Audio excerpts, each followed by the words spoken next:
No? Dalawang vlogger inaresto dahil sa kakaibang content na ginawa nila sa gitna ng kalsada. Kasi ang daming mga kalokohang content dyan. Napopollute yung social media eh.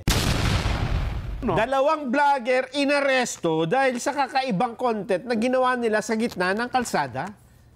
Huh? Sa gitna ng kalsada. Doon sila sa, ano to, busy yung kalsada? O? Busy. Oh. Syudad eh. Ha? Alam mong ginawa nila. Baka plano nila, baka nagtatanong sila, saan mo ba papunta ng ospital dito? Tapos, sabi nung napagtanungan, tayo lang po kayo sa kalsada yan, miyam-miyam konti. darating. Miyam-miyam po konti, pagising nyo sa ospital na kayo. Ito kakaiba. Oh. Naglagay sila ng toilet sa gitna ng kalsada. Abay, loko. Toilet bowl. Loko talaga. Sa isang traffic light intersection dyan sa Barangay Mabini. Ay, ito ba ito? Diyan, no? Nakaupo eh. Oh. Yan eh po ay sa Agusan del Sur. Ba? Oo, bayan ng Kabadbaran. Agusan del Sur o Agusan del Norte? Agusan del Norte. Del Norte, yun. Oo. Naglagay ng toilet bowl, no?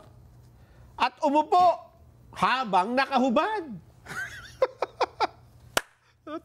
Talaga mga tao ngayon, siguro nalapasan ng gutom ito. Ano to, for content lang? For content. For content. At mali nga ito. Ito, nakahubot-hubad, di ba? Oho. Hubot-hubad yan. Oh. Naka-blurred eh. Ah, ganun. Eh, isa lang eh. Akala ko dalawa. Siya yung kumukuha yung isa. Ay, isa. Ayun. Video content eh. Ha? Ay, so, ano sila? Hinuli? Hinuli. Ano to? Public, ano yan? Scandal yan. Yes. Oh. Alarm and scandal. Alarm and scandal, yes. Oh. Eh, ako pa naman, Nelson, aayain pa naman sana kita na mag-vlog din tayo. Pero ayoko ng ganyan.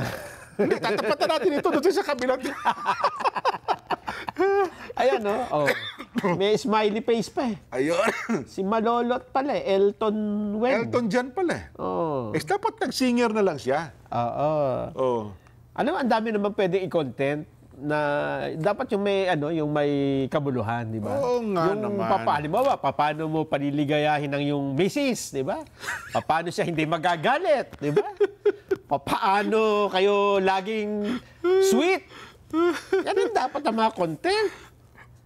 Baka mapasubo tayo sa content eh. Si John Asedillo. Ay, ating main character. Oh, gawin natin ano yan. Oh, pwede. Gawin natin cameraman. Oh. Siya na din na mag-e-edit. Eh di tamang-tama. Kasi tayo ay sa mga dati na araw, Nelson, malay mo, makahiligan din natin yan. Di ba? Eh, gumawa na tayo dahil kailangan nating maglabas. Kasi ang daming mga kalokohang content dyan. Napopollute yung social media eh. Yung box populi kayo natin. Payag ba kayo na magkaroon kami ng content ni Nelson at saka ni Jed? Nelson at Jed? Hindi na kailangan itanong yan. Ganun ba? Abangan niyo yung aming vlog. Ha? Oo. Ano daw ang title? Ano yan? Basta sa ikabubuti ng bayan. Yun na nga, no? Ano to? Values tayo, values. Values. Ayan. So, yung dalawa, huli ngayon, nakakulong. Nakakulong. At yung mayroon po mga subscriber yan, na kayo, unsubscribe na kayo. Kasi habang nagsusubscribe kayo dyan, parang ang dating, kinukonsinti nyo siya na tama yung kanilang ginagawa. Nagsusubscribe kayo di ba? Gumagawa siya ng content, pina-follow ninyo, baka nagda-like pa kayo. Kaya ako siguro, masasabi ko sa inyo, i-unfollow nyo na po yan para maramdaman ng mga taong ito na kayo mismo ay nagagalit sa kanilang ginawa.